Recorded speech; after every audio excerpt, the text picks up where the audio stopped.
Good afternoon, everyone. Karen Maxwell here with Real Impact Plano, and we are here today for Plano Idea Exchange. I call it PIE. It is just our opportunity to share our resources and expand our networks by sharing our experience, our referrals, and what we have going on. And it's been a big month. It's the last month of the year, the last month of 2023. So we'd like to welcome Miss Gabi Lockhart. Gabi is our Impact Master Trainer in Denton and Wichita Falls, Texas. And Gabi, we are so happy to have you here today. And I'm very excited to discuss all the new things you have going on. So tell us about what you have going on, Gabi. So basically, I changed companies from American Mortgage Company to Victory Home Loans, so I can provide basically the RMLO package to your owner financing deals. And I've been studying about the QM, the qualified mortgage loans, and I took yesterday 2 trainings on it too, again, just to fresh myself up. And there was a lot of information in there that I'm going to discuss next week at your meeting. Yep. There's a lot of things, and I'm excited just to be able to help out, so to keep the investor safe, to keep the buyer safe. That is basically the job of a qualified mortgage, but you really have to follow the guidelines. Right. Yeah. So, speaking of, we are going to be having Gabi on. We're going to have our meeting for Real Impact Plano next Thursday, January the 4th at 6:30 p.m. We're going to start our networking at 6. And so we'll be sending out the link for that for 6 p.m. We'll have some pre-meeting networking, and then we'll start our meeting at 6:30. And we should be done by 7:30. And then we'll end the night with the meeting should end by 8, and then we'll end the meeting with 30 more minutes of networking. And the good thing about doing it online is that we're able to reach people that can't be there in person. I know for me, getting to Addison in person I have to leave an hour and 15 minutes ahead of time because that's how long it takes me to get there with traffic. But it only takes me about 40 minutes to get home at night. So let me turn this ringer off.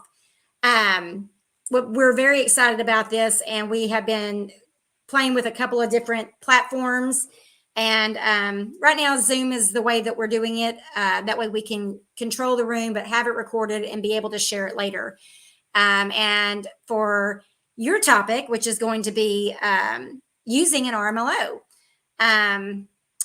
we want, as you mentioned, we want the investor to be protected. As an investor, if I'm doing an owner finance deal and I'm selling my property that I own, whether it's subject to, whether it's a wrap, whatever we're doing with it, we want to be sure that, hi, Brandon, there you are.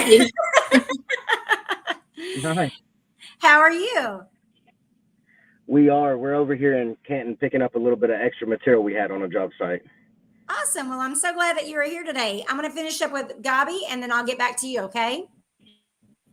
So Gabi, we were talking about if I have a property that I'm owner financing to an end buyer, and in order to be protected with the legalities, you can, there's so many different aspects of doing an owner finance. Used to, you could just draw it up and, as long as y'all were both in agreement, everything was fine. But the laws have changed to protect people and also to protect the investor.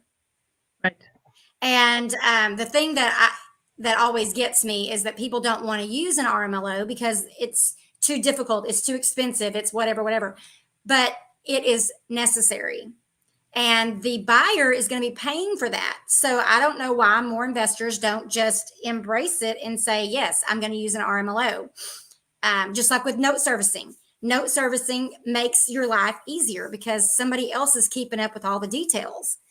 And it's required by the law. And it's required, especially if you have if it's a wrap, it has to be done like that. So do you want to give us any kind of update on the kind of things that they might run into that using it, like if your buyer if they're coming to you for owner financing, they probably don't qualify for a mortgage. It's not really set. They could qualify for a mortgage. Could be possibly. I mean, it's a lot of people, a lot of RMLOs don't know how to find the right program for the right client because they're only trained in certain areas. So there is a potential on that you do qualify for a home loan, an FHA conventional VA, USDA, or a bank statement loans. But my job as an RMLO is to verify that this would be a good option for you. And a lot of people, they even use an RMLO, and those RMLOs don't even know the guidelines. And that's kind of really, it's kind of scary in some areas because, I mean, that's really not good for the investor because they're trusting an RMLO that they would do the paperwork. Well, it's not just the paperwork. There's a lot more to it. And I was watching yesterday some of those webinars, and there's a lot to it, to be a qualified mortgage, because if you're doing something that even you have the best intention and the best practice and everything else, but it can still backfire on you. Right. So one of the responsibilities, one of the roles, I guess you would say, for an RMLO is to qualify that buyer. Mhm. And one of those qualifications is to show that they are eligible for another loan, but they're still choosing to go with this one, or that they're not qualified for another loan and you're the only option. As the investor, I'm the only option. Yes. For whatever reason. Right. And I mean, the thing is, we have disclosures prepared for that part. So if somebody says, well, I'm insisting on going with Karen as the owner financing deal, then we're going to have them sign a documentation saying, I'm choosing to go with the owner finance because that's what I want to do. I am acknowledging I do know that I could qualify for X, Y, and C loans, because that has to be done because I need to protect myself and I need to protect Karen, and so that there is no lawsuit, because in that lawsuit, I think I read somewhere it was $1,000 a day. Wow. Yeah. And that's the benefit of working with someone that is making sure that all your T's are crossed, all your I's are dotted, all your paperwork's in order to protect yourself. I've worked with lots of different people that we start looking for the documents. It's been 3 years and we're looking for the documents. They can't find the documents. They're missing certain pages. And that all goes back to effective management. And again, that's why I love using, for example, August REI, who is, my note servicer of choice. And Right. when I send them everything, they have everything, and they make sure that the tenant or the end buyer is making their monthly mortgage payments. Everything's been escrowed and everything's kind of bundled together, and they're handling all that. All I'm doing is receiving the check. Right. But then I have to make sure that I'm opening my emails to make sure that my emails show that I did get paid, and that they didn't miss a payment, because we run into that as well.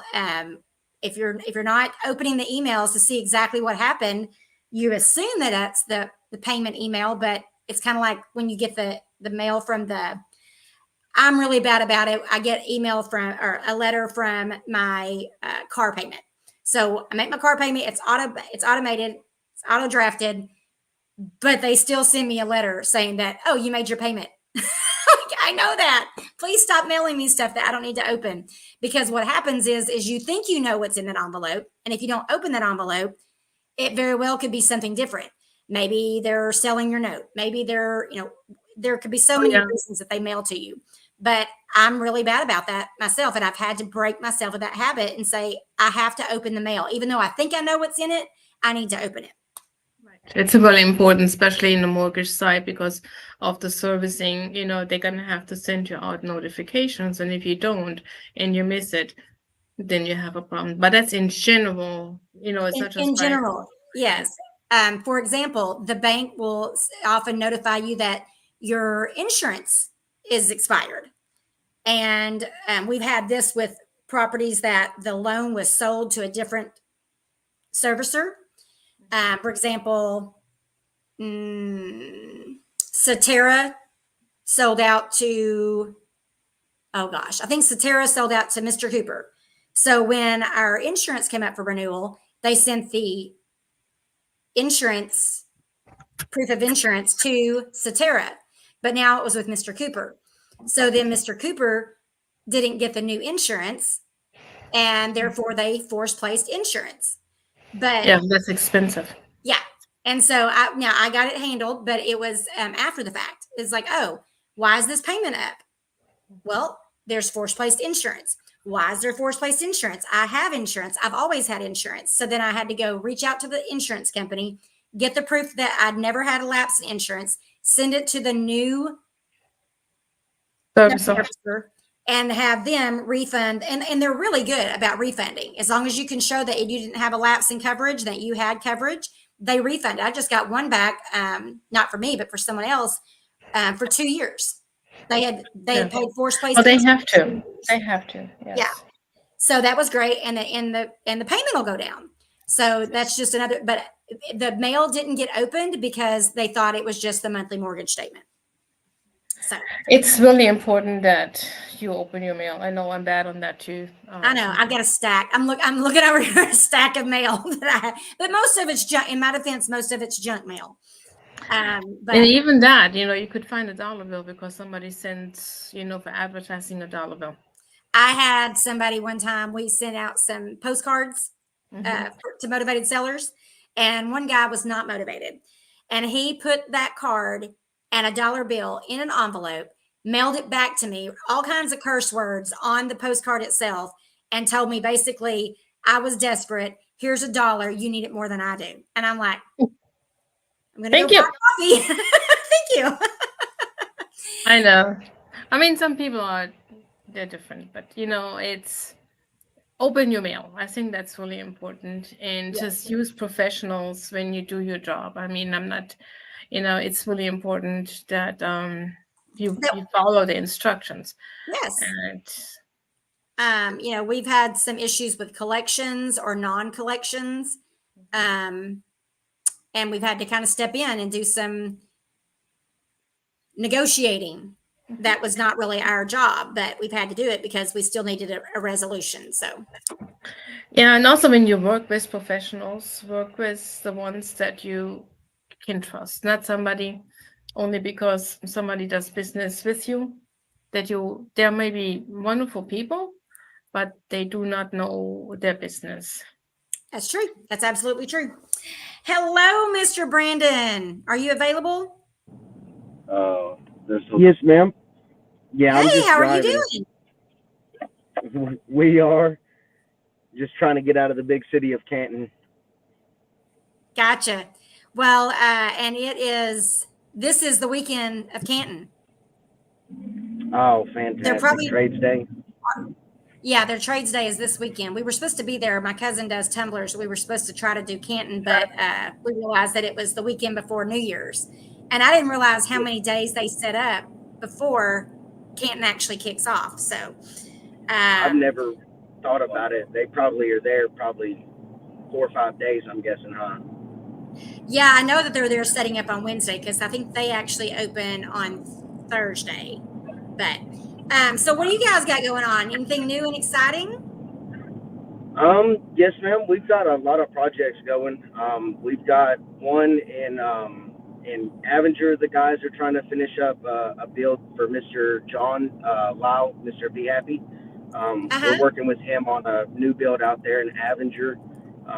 We've got one in Longview that's pretty much on standby. We're waiting on permits in Longview on one. It's a full remodel. It's getting a bunch of floors, new cabinets, new shower. We took a wall out in the kitchen. It's completely open concept basically now. There's another one that we have sold, but we haven't started out in Kilgore. We've just got some of the materials staged up. We're waiting on them to remove the garage door. There's the one we're working on in Athens. The guys are out there today doing some more paint. I think they're meeting with Miss Shannon Roberts, one of our investors we work for. They're supposed to be meeting out there going over some paint details, and we're waiting on permitting out there as well.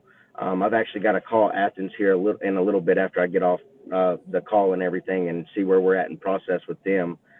And then we've got another one in Mineola we're waiting to start. The gentleman had to demo the shower. We're just basically taking care of his bathroom. And I think for now that's it that we've got. Oh, That's a lot. we've got one in Y'all got Tyler. a lot going on. Yes, ma'am. And I forgot one. I apologize. We do have one in Tyler that we just dropped some materials off to earlier that it's supposed to be getting done here probably either the end of today or tomorrow. But we'll be waiting on the AC for a week or two. So I guess it, kind of won't be done for another week or two, basically. Right. Yeah. Well, that's exciting. I'm glad you're working with John McEnroe with Be Happy Buildings. That's great. He's also working We're with me. I super got his excited. loan application this morning. Oh, good. Yes. Yep. Working with me. Yes. So yeah, we're super excited about all that Be Happy's doing. Well, he's also Yes, working sir. with me on a loan application. Yep. So I'm going to Yes, send him sir. some stuff over later on today that I need from him. And I don't know if it sends you any kind of notifications or anything, Ms. Gobby, but I did start that this morning, and I did talk to my spouse and everything. She was supposed to this morning find all my tax papers and stuff like that and pull them out for me. I haven't had a chance to call my mother and ask her to do the PDF thing, but if I can get those documents either way, I should be able to get them over to you probably by this evening. So I'm gonna send you. Yeah, I will send you a request form inside the system that you can just upload it. So that's about Make it. it super easy. This new system is actually really super easy. I can have him DocuSign really is. inside the system and request documentations inside the system. I mean, I'm playing around with it today. So I'm just working on all that stuff, learning and doing and talking to new account executives. So it's really, I love it because helping people, helping like Brandon and Miss Shannon and stuff, it's just amazing. It gives you a good feeling that you can do something good for somebody else. Yeah, absolutely. Brandon, we're sure proud of the good work that you guys are doing. I'm always recommending you guys over in East Texas. I don't have any rehabs going on over in East Texas, but anyone asking for referrals, I saw my daughter recommended somebody else last night, and I was too tired to argue with her. So That's okay. That's quite all right. There's plenty of good contractors out here in the East Texas area. We're not the only ones. We're just one that it just so happens a lot of people know us. We happen to, know a lot of people's families and stuff like that. We've just been around for a little while is all. Yeah. Well, I don't know. But we do stand behind our quality. That is one thing that we do try to stand behind. We make sure of that. Right. What software do you guys use to keep up with all your projects? So honestly, I'm old school. I run a spreadsheet a lot of times. Okay. I have a bunch of Excel spreadsheets that I've kind of more or less formulated over the years of just kind of contracting and stuff. And it's probably, it definitely needs some tweaking. It's definitely not perfect. I need to make a transition into more like a CRM system. But that's I'm not sure. So maybe I can work with you guys on that too. But we'll see how this Yes, goes with ma'am. them first. And that's what I was about to say. I know we're going to be doing a lot of business for Mr. John. This next year, I want to try and start selling business for him, like the buildings and stuff. We're going to be doing hopefully a lot of finish out work for him. Yep. And hopefully we'll be just basically working together, and hopefully I can help him with the CRM and stuff like that. I have previous experience like using one, but I don't have really much experience. I think you need to disconnect from your truck because we can't. Yes, I am. Oh, there you are. There you are. That's fine. Yeah, you're back in your truck. Yes, ma'am. I am. Okay. Yes, ma'am. Well, I'm running to lunch, guys. I'm super All right. sorry. Thank you for joining us. Bye. Yes, ma'am. Y'all have a blessed one. You too. Bye-bye. You too. Bye. Bye. Bye. So Gabi, let's talk about end of year. I know the end of the year is Friday as far as when the banks are going to be open. Mm-hmm. So the end of the year is time to, make sure that all your spending is done. If you have, have your CPA or your tax advisor, somebody look over what you spent what you've made and what you spent for the year, and see if there's anything that you need to, make a big purchase. I know one of the things that our CPA recommended was that we pay our taxes for the next year in this year if we needed that, if we needed to write off more. And then sometimes you need to wait until the next year and put it on the next year. It was kind of funny. He suggested at one point that we pay it all the same year, and then the next year we don't pay any. And I'm like, I don't really understand how that's going to affect it. But he said, well, it's not necessary. It's not, you don't have to do that, but it's just a way to, if you pay like 2023 taxes in 2020, I'm sorry, if you paid 22 taxes in early 23, sorry. Yeah. I always get confused. Okay. So right now we're in 2023 and the taxes are going to be due January 31st in 2024, but that's going to be for 2023, right? Okay. So 2022 taxes were due in January of 2023. So if you pay your 2022 and 23 and then pay your 23 and 23, now you paid all your property taxes that same year. And then in 24, you don't have any. But then if you need that deduction at the end of if you need to write that off at the end of 2024, you go in and pay your taxes for the next year in this calendar year. So it was just really interesting, just working with a CPA on what all you could and couldn't, like a lot of renewals, like annual renewals. If you start them at the end of the year, then they're all paid for the next year at the end of the year. But what if you have one that's not due until January? There's all kinds of things that you have to think about whenever you're thinking tax strategies and closing out the end of the year. Right. Exactly. Yeah. I've been working with one investor that we've been trying to get all of 2023 put in there. And I'm like, I don't see a lot for Lowe's. Oh, I haven't given you that. So I'm like, that's probably your biggest expense. I probably need to get that entered. So I'm working well with their team to get all that lined up. But it was a big undertaking. Alexa, yes, it is. You and your Alexa. I know. What would you do without her? She's got a yellow light, so she's giving me some kind of a notification. Yeah. So anyway, so so we're going to be online next Thursday, January the 4th at 6:00 for networking, and we'll get kicked off at 6:30. We'll be done by 8:30. And so I'm looking forward to that because reaching people in their homes is so important. We did it last month because we were literally talking about the online training programs that Real Impact has. Yeah. And I saw that Roger popped in earlier and said I'm not sure if he's still watching or not, but it said he was back at the hospital. His dad had fallen the other day. So I'm hoping that everybody's okay. But our prayers go out to Roger Pascal and his entire family because seems like they've been having one thing after another. And Miss Linda changed her back surgery and then had an allergic reaction to the staples because she's allergic to nickel, all kinds of stuff. So I'm hoping that they have a better year in 2024. Back with he's with his dad this time. Sorry, Roger, I couldn't. Go ahead. He's with his dad this time, so not with Linda Jean. Yeah. But the thing is, when you think you're buying a property and you just want to pay cash for it, and you say, oh, I'm just going to own or finance it because it doesn't matter. You might not be able to own or finance it. Yeah.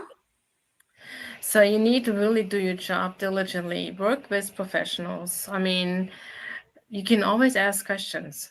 We have some time left. Thank you. Thank you from the Pascal Manor and Nursing Home. I don't think the live comments will show up later on the replay, but Roger says, thank you from the Pascal Manor and Nursing Home. Yeah, and hotel. And hotel. I think he's severely underpaid. Yeah, no, but my recommendation really is, please, before you make a decision to do something, talk to a professional. Yeah. Come to our meetings. I mean, the meetings are free, and you're gonna find people that can help you to the next level. Yeah. I mean, that is so important. I mean, don't just hire a realtor because they're related or whatever, because you just don't want to hurt somebody's feeling. It's better to hurt somebody's feelings than to be in the pickle that you cannot sell the property because maybe the broker doesn't like it. I saw a Facebook post the other day in one of the groups, and the guy said, "Would you be offended? My brother sold a property or bought a property, then sold the property, and he didn't use me as his realtor." And I went on and I commented and said, my sister was a real estate agent and a loan officer. So I used her when I bought my house. I found my house. It was for sale by owner. I contacted the guy, and then I talked to my sister, who was going to be in charge of getting my loan.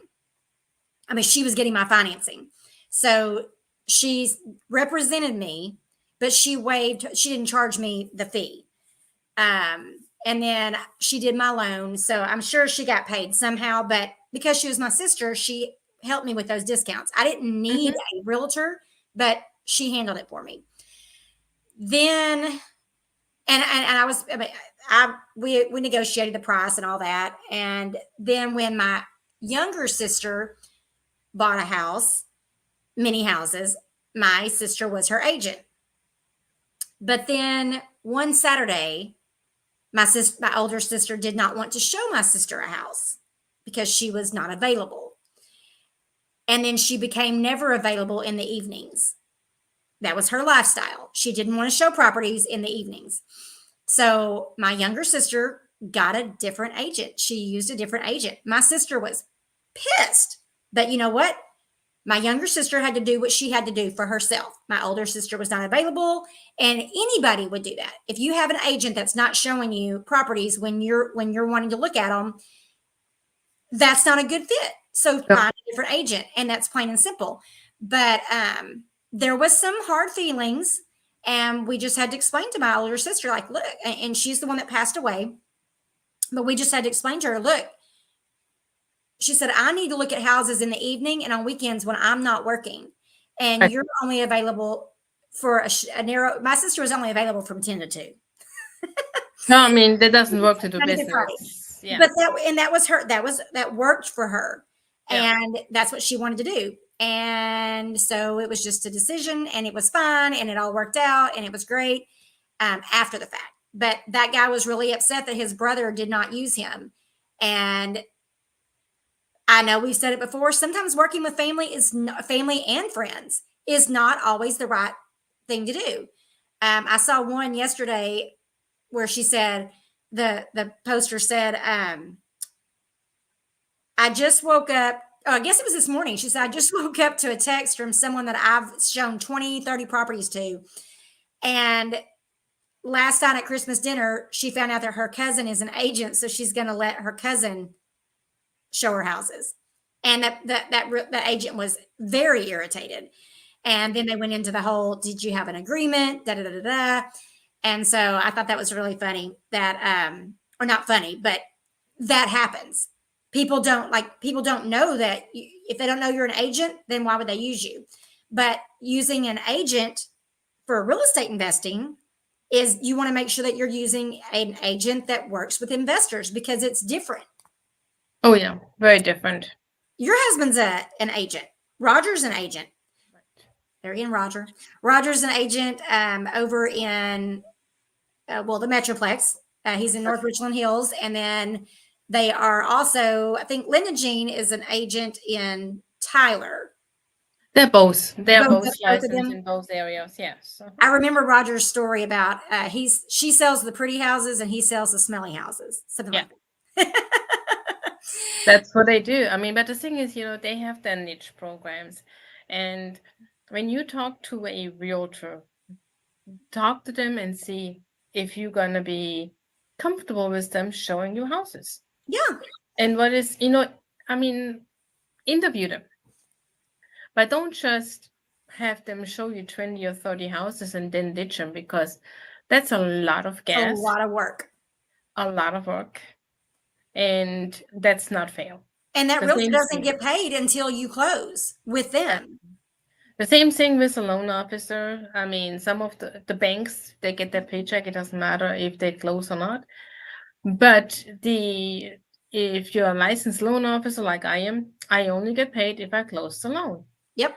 And there's a lot of work involved before you can go out to find a house.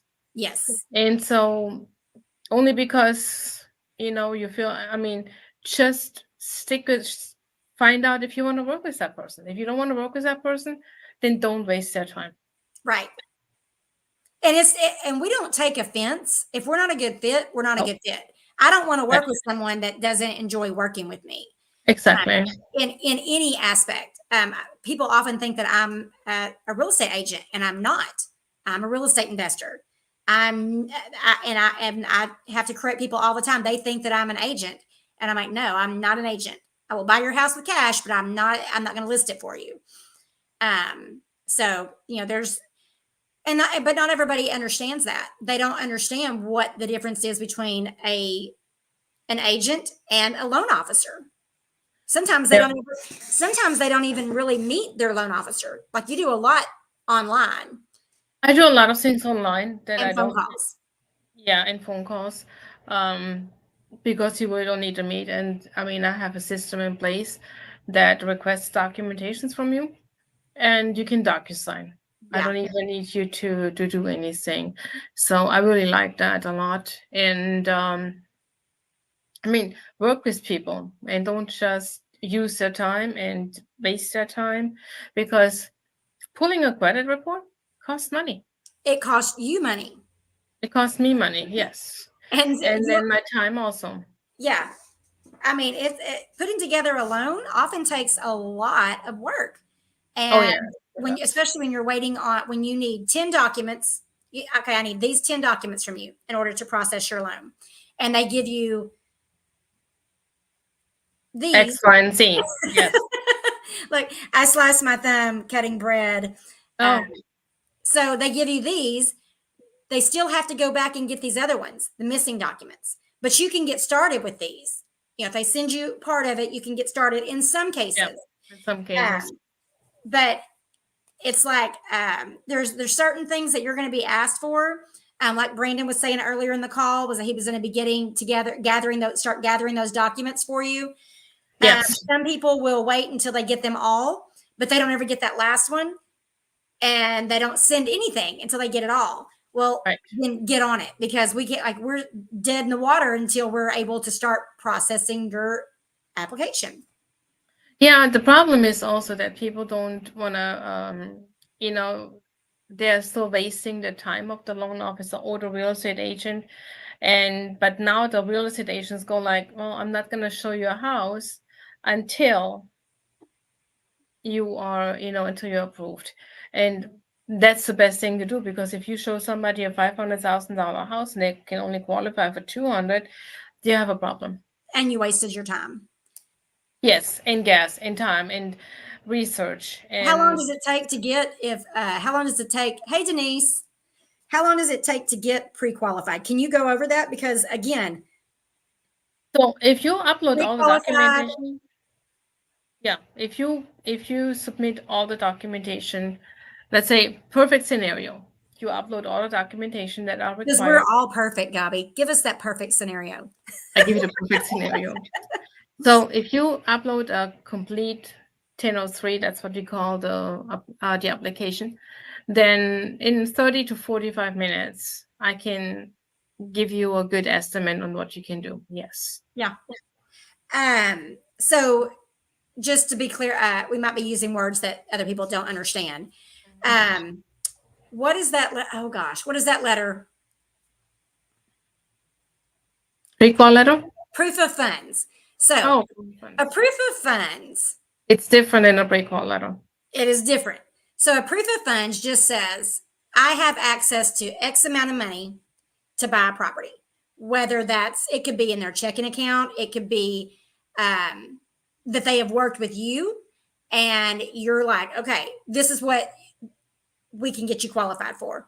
But if I'm qualified for if I have a $200,000 proof of funds and I'm buying a property for, let's say $75,000, that $200,000, if I'm going to get a loan, through Gabi, one of your Yeah. multiple platforms that you have available. If I'm going to get a loan for that, and I'm pre-qualified up to $200,000, can I get a loan for $75,000, Gabi?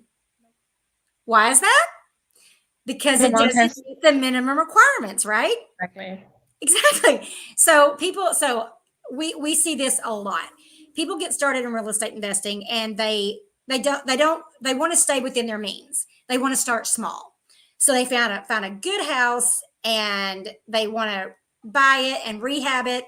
And I remember we ran into this back in 2014 ish. We were buying houses for $10,000, and we could put 15, 20,000. So we're all in for under 30.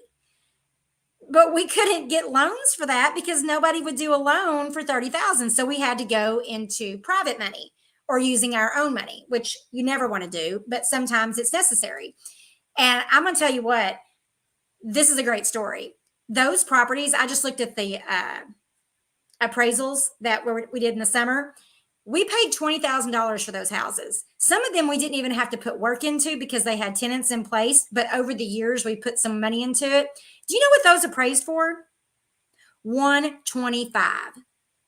Perfect. When we first got them, we got them, rehabbed them ourselves. We paid cash for these because we had the cash at the time, and it was a great deal. And then we rehabbed them. It was the first time I'd ever seen drugs.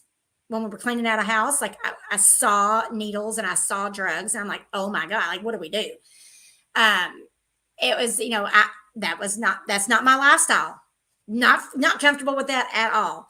But we went in, we pulled the dumpster up to the guy's front door, and he came over after we got through with it and walked back through his house was just trashed. And we pulled that dumpster right up to the front yard and just started loading it. Load after load after load. Mm-hmm. And so we paid, I think that the one in my mind I'm thinking was $8,000. We put 12 into it, so we were all in for 20. We sold it with owner financing for I think 55 or 60,000. And then so that was a great deal. Plus it was with owner financing at like 10%, 9.9 or 10%. So we did that, and she just paid that off. But the other ones that were in that refi that we just got appraised, those had been refied. We paid $20,000 for each. They refied a couple of years ago. They appraised at 65, and then now they're at 125. I could not, like, when you talk about appreciation, real estate, you never know the craziness that it will appreciate. Well, it does. I mean, you have to buy in the right neighborhood. And if you are working with the impact, ask questions. Would you invest into that neighborhood? And if somebody says no, then don't do it. I mean, yeah, under 100,000, the loan amount. So it's not the purchase price. The loan amount is different than the purchase price. You always have to put 20% down. So it's 100,000 plus the down payment. That's how you can be on the safe side. But you have to also understand, anything that the closer you are to 100,000, the more expensive the loan is. The closer you are to 100,000 or over 100,000. To 100,000. So we were talking. We did this a while back. We said 100. If your purchase and rehab is 120. And then you have to put 10% down. That's 12,000 down. You're at 108, right? But if your purchase and rehab is 100,000 and you put 10% down, now you're at 90,000. And so that's another reason why you need to communicate with your loan officer to say, okay, what am I qualified for? What am I pre-approved for? What am I tell them what you're trying to accomplish, because what you may be asking for may not be what you're intending. So with investors, we got to have a proof of funds. Then at some point we'll get a pre-qualification letter. So if I go out and if I have my $200,000 proof of funds, because Gobby's worked with me and she knows that she can get me get a loan up to this amount for whatever. But then the deal has to qualify for that. Yes, I mean, you know, the thing is, a lot of people don't calculate the ARV correctly. That's not all The after repair that value. people see. So after repair value, if that one is not I mean, if you don't have that one, then you just go buy some estimated on Zillow, the stuff. This estimate. I'm sorry, do your homework. Yeah. Yeah. Spend the money on the realtor and say, okay, can you really give me a after repair value if I put this and this in there? Yes. It can be the best deal, but you know what? I can't fix it. Right. Because we need to be buying off the numbers, correct, accurate numbers. So what I do is I do a quick after repair value to determine if I'm even going to look into this deal further. Does this look like something that will fit my criteria? But then before I actually ink a contract, I'll make sure that I run it. Either I have MLS access in some areas, and then some other areas I don't. So I reach out to my realtor in that area and say, hey, can you run comps on this for me? And she knows what I'm looking for. She's like, okay, if it's fixed up, this is what we're looking at. But then she doesn't know the condition of the house. So then I have to go in and say, okay, let me look at my comps. Oh, they have granite. They have engineered hardwood floors. They have tile in the wet areas. Okay, that's what I have to build into my repair estimate. Right. I can't go in. I see this mistake a lot. I see people doing after repair value. Okay, if I buy this property, I'm going to use it as a rental. This is my ARV. My ARV is $200,000. But then they buy the property. There's a tenant in it. They're leaving the tenant in it. So is it valued now at $200,000? No, because you didn't make any repairs to get it to that. So whenever you're doing whenever you're preparing for your refi, your appraisals on your refi, you can't go determine the after repair value. You got to get the as is value. How much is my property worth right now? If I have any deferred maintenance, get that deferred maintenance done before you get the appraisal done. Don't ignore that deferred maintenance and then try to get an appraisal for a refi if you haven't done the repairs yet. Yes, and if you really have to work with somebody who will do the work for you or work with you and not against you. Yeah. It is just, I mean, I've seen several people that came to me and said, well, you create a miracle and go back. No, it's a waste of my time. I can't, you know. Create a miracle, Gobby. Just wave your magic wand. I have one this morning, but I think I can get that done. But it's a home loan, so it's different. And, you know, it's just, you have to get all the ducks together. I mean, it's just not expecting somebody else to spend more time and then you don't want to pay them. It doesn't work that way. Well, I'm thinking about scenarios that don't work. Those remote areas. Mm-hmm. I know, like, I have a buyer that will buy and invest out in Emory because Lake Fork's there. So he'll buy in Emory or not Point. I forget what the name of the city is. Starts with a P. It's where Neon Moon is. I cannot think of the name of that little town. Anyway, so those little outlying areas, they're not in the Metroplex, but there is a reason that people want to live there. So they're not enough rentals. But you can't go buy 10 houses and make 10 rentals if the market's not going, if nobody wants to live there. And people do want to live there, but they're not. Well, the lenders don't want to lend in a private area. Right. When in a rural neighborhood, I mean, that's one of the biggest problems that you're running into. It's rural neighborhoods. I spoke yesterday to one of my new lenders, and she said, well, as long as it's not farmland. I said, no, it's trees. She said, well, then we should be okay. But it's still,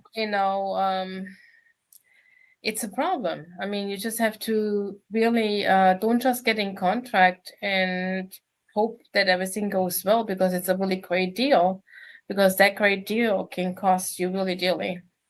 Yeah, just like I was talking earlier about the $200,000. If I'm pre-qualified, or even if I'm pre-qualified up to 200,000, let's say I go through all my steps, and you tell me, okay, Karen, you're pre-qualified for $200,000, but then I go try to buy a house that's 300,000, or maybe it's 200,000, but when it appraised, it only appraises for 150. Like, there are so many things that can come up that's out of your control. It's out of my control. So that's why working with an agent that knows what they're doing. But what happens whenever a property comes in under appraisal? Well, you can challenge it. Mm-hmm. We can talk to we can go to the AMC, appraisal management company, and ask them to challenge it. But you're going to have to provide me the comps to make sure that's what's going to happen. I mean, the appraisals usually know what they're doing. We do have desktop appraisals to see what's going on the property, and it gives you the elevation, gives you the possibility on, yes, if it's fixed up. And sometimes people make mistakes. Everybody makes mistakes. Oh yeah, for sure. And so, but if not, then either you pay the difference, or you can maybe negotiate the price down, or you have to walk away from it, because then Right. it's not a good deal anymore. Right. And that's part of that third party financing addendum. Yes, and there's also, the thing is, if you go on a conventional side, it can be a little bit more problematic, that you're gonna have to pay the difference. FHA and VA, you have a little bit more protection on it. And that's what I was going to say. It is a protection. You don't want to overpay. So whether you're buying a house for yourself, or whether you're buying a property for an investment property, that's the whole purpose. It's kind of like a checks and balance system that says, It is. It's a qualified mortgage in that moment, and that's basically, even with the owner finance, you still have to guarantee that this person is not, that you give that person the risk of the owner finance, and saying, okay, this is your scenario, and yes, we can support it, but that's your risk. right. Yeah. Because with an owner finance, of course you want to make money. It's your property, and you're investing, and you're taking a risk by selling to this buyer that typically otherwise couldn't get a mortgage. So you're taking a risk. And then if they don't perform and you have to take that property back, that's going to be extra. You're losing out on that revenue, and you have the extra expense of having to foreclose on them. And there's all kinds of ways around to avoid a lot of this, but making sure that you're selling to that right person, it's kind of like putting the right tenant in place. But you do want them to eventually, and they want to eventually cash you out. But if that owner finance buyer overpays, and then let's say it's been 10 years and it hasn't appreciated to over that price, then they're not likely to be able to get you cashed out. I know we had a guy that was trying to get a loan, and he said, I'm just going to keep owner financing because they want $8,000 for processing fees. And I'm like, okay, well, you didn't have to pay that with us. They just paid a down payment, and they started paying their interest, and we closed through a title company and all that. But he liked the way it was so much easier to work with us. But then you go into those processing fees, and that's where you have to get paid, because if you are putting this loan together, you've got to get paid. And that guy did end up finding another company that didn't have that high processing fees, but he did still have to pay some fees, because again, somebody has to get paid for putting that loan together with that company. It is, yes, it is. And there's a lot of work going into it. So yes. Yeah, you're buying a home, for goodness sake. So yes, and the lenders want to see that you have skin in the game. Sure. Yeah. That's important. And I think sometimes we as loan officers, we don't explain it well enough. And I think that's one of the problems too. Yeah. It's like always ask questions. I worked for a dentist I was in the dental field for 24 years, and he said he would do work at a huge discount for certain people that he knew needed the work he needed to help them out. So he would, instead of charging $130 for an extraction, maybe he would do it for $45. And they were cash customers and they just needed the help. But he said, do you know why I never do it for free? And I said, no, why? And he said, because in my experience, people that get stuff for free don't appreciate it. And he said, I will never forget, I did a teenage girl, I don't remember what the deal was, but she had all this dental work that needed to be done. And he worked on her for like periodically over several months. And he said, I'll never forget the last day when I put her crowns on. I think she had a bridge or something. And the last day of her appointment, her dad was showing me the pictures of the new boat he got.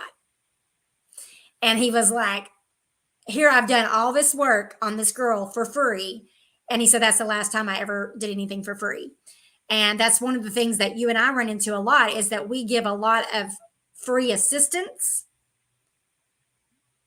And if it doesn't come back to us, why would I continue to, not being ugly, but if I am helping you with something and it's not going to make me any money, but I'm still giving you my time, and then you don't come back around, like you don't bring me any business, or we don't work together where I can make money, then I have to stop and say, I can't do that. So I know several people that this realization has come to us, that we're spending a lot of time helping people that it's not circling back around.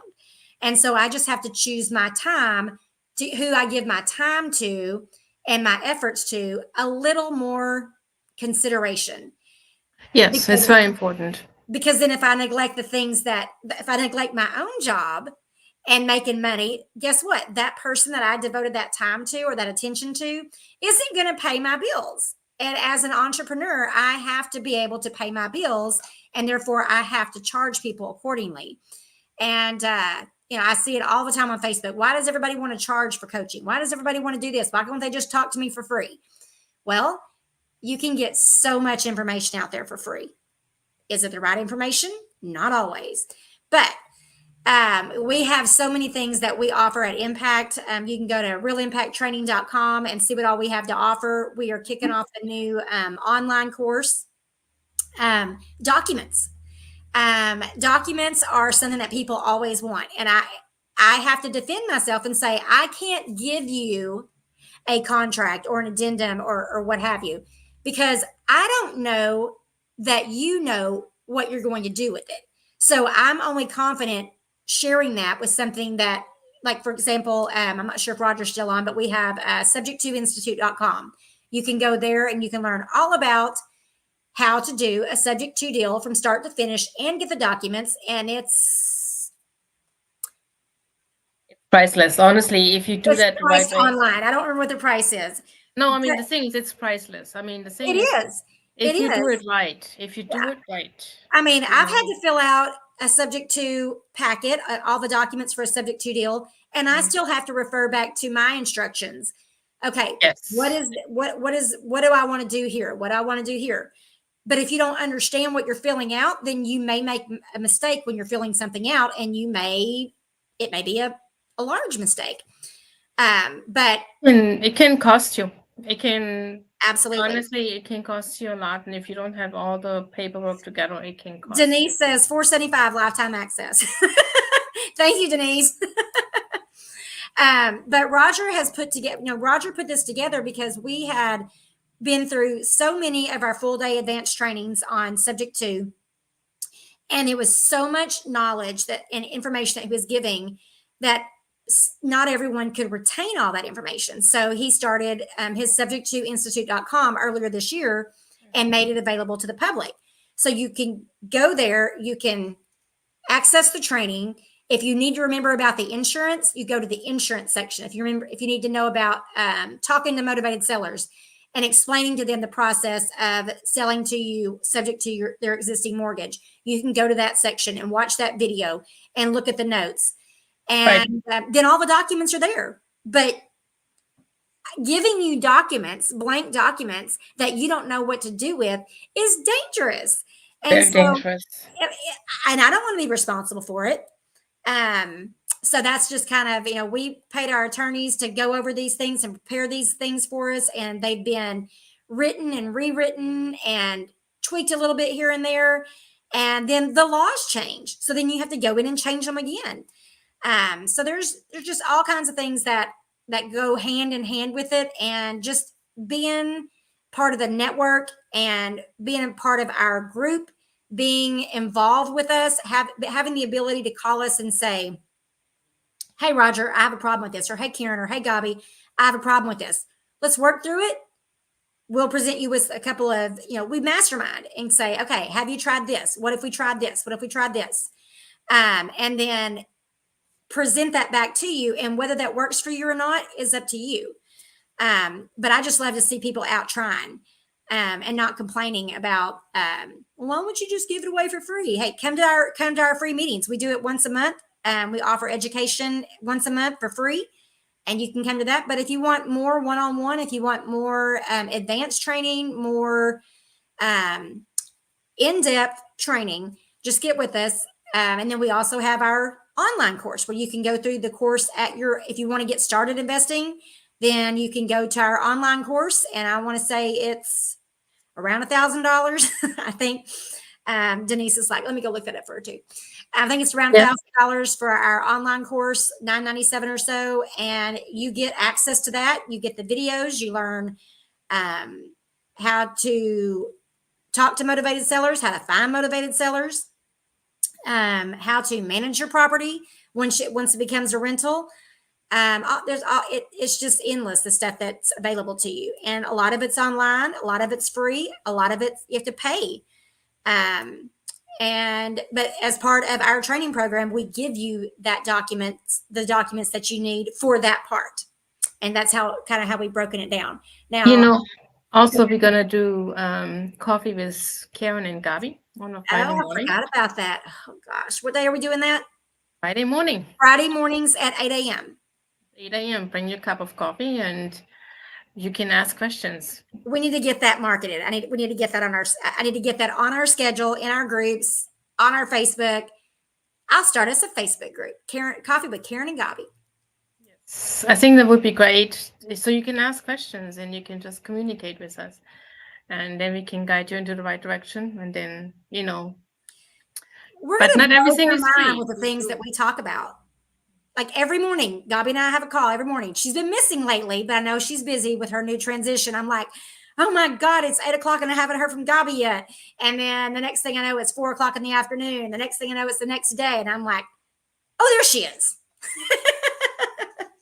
Yeah, I had to log into about 30 websites and create passwords. Well, I'm super excited for your new endeavor. And I can't wait to have you on our meeting next Thursday night at 6 o'clock. And I need to get all that marketing updated so I can move it to an online meeting instead of an in-person meeting. But we're excited to hear what you got, see your presentation on working with an RMLO for your owner finance deals. So it's important at some point you get paid back.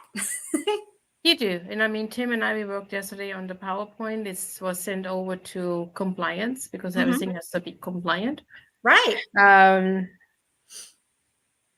It's just everything has to be done correctly. And if you do it right, it's best.